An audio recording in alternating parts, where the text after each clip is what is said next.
Definitely આપણે કુણાલભાઈ એમાં એવું છે કે અત્યારે સુપર એલિનો ભલે રહ્યું પણ બંગાળની ખાડીનું કામ કરી રહ્યું છે ને બંગાળની ખાડીનું કાર્ય થવાનું જ છે. એટલે હાલમાં અત્યારે જે હું તમને કહું છું ને 8 થી કે જે 20 નો જે ગેપ છે એની અંદર એવું છે કે જે બંગાળી ખાડીનું જે અત્યારે પ્રેશર છે એ આપણા મધ્યપ્રદેશથી ટર્ન મારીને દિલ્હી તરફ વળવાનું છે. એટલે ગુજરાતમાં આ 8 દિવસનો ગેપ આવે છે. એટલે હવે એની સાથે એવું કહી શકાય કે ગુજરાતની અંદર હાલમાં 8 થી 10 દિવસનો એક મોન્સૂન બ્રેક જોવા મળે, ત્યારબાદ પાછું બંગાળની ખાડીમાં કોઈ ટેકનિકલી પ્રેશર ક્રિએટ થશે, સાથે સાથે આપણા આરબ સમુદ્ર બી સક્રિય થશે અને જે અત્યારે નાની મોટી સિસ્ટમ જે રાજસ્થાનની ઉપર જમણા થઈ હતી, આરબમાં હતી, એવી રીતે નાની મોટી સિસ્ટમ બી સક્રિય થઈને વરસાદનું કાર્ય કરશે. એટલે એવું કોઈ ચિંતા કરવાની કે ગભરાવાની કોઈ જરૂર નથી કે સાવ વરસાદ બંધ થઈ જશે, સાવ વરસાદ સ્ટોપ થઈ જશે, એવી સંભાવના કોઈ નથી. કારણ કે બંગાળની ખાડી એનું કાર્ય કરવાની અને બંગાળની ખાડી સક્રિય થઈ આપણા માટે બહુ પોઝિટિવ વસ્તુ છે. સાથે સાથે આઈએમડી બી કીધું છે, મારા જેટલા બી નિષ્ણાતો છે અને વૈજ્ઞાનિકો પણ કીધું છે કે આ વખતનો જે આપણો જે શું કહેવાય જે દરિયાનો જે પેલો આઈપોલ છે, મતલબ જે પોઝિટિવ આવ્યો છે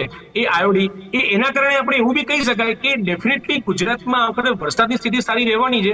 પણ સુપર એલિનોના કારણે એવું બની શકે છે કોઈક એવા જિલ્લામાં વરસાદનું પ્રમાણ બહુ ઓછું જોવા મળે અને કોઈક એવા જિલ્લામાં જે અતિવૃષ્ટિ જેવી સ્થિતિ સર્જાય જે આપણે આગળ વાત કરી હતી. એટલે એવું તો થવાનું જ નથી કે વરસાદ બિલકુલ બી નહીં આવે, વરસાદ બંધ થઈ જશે. અને બીજી વસ્તુ તમને કહું, સુપર એલિનોમાં એકચ્યુઅલીમાં આપણે ટોટલ 11 દિવસની 3 સાયકલ મોસ્ટલી રન થતી હોય છે અને ચોથી જે સાયકલ હોય છે એમાં 4 કે 5 દિવસનો ગાળો હોય છે. એટલે અત્યારની જે સાયકલ છે લગભગ 30 તારીખથી સ્ટાર્ટ થઈ છે, ભલે આપણે ગુજરાતમાં 3-4 દી અસર થઈ છે, પણ 30 તારીખની સાયકલ લગભગ 8-9 સુધી રહેશે.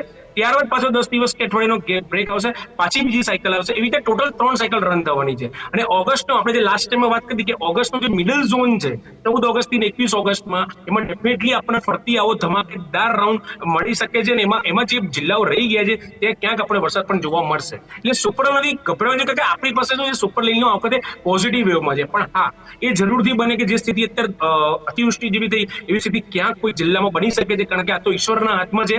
પણ અમે જે મોડલના અનુમાન પ્રમાણે કહીએ કે આ રીતનું એક અનુમાન અમારું શક્ય બની શકે છે. એટલે આ મોટી વાતમાં એ રીતના કદાચ ખેડૂતો અથવા તો ગુજરાતમાં એવું આપણે કહી શકાય કે ગીર સોમનાથ, જુનાગઢ અને એની આસપાસનો જે વિસ્તાર છે આ વખતે રેનફોલનું કેન્દ્ર બિંદુ ગુજરાતમાં રહેશે.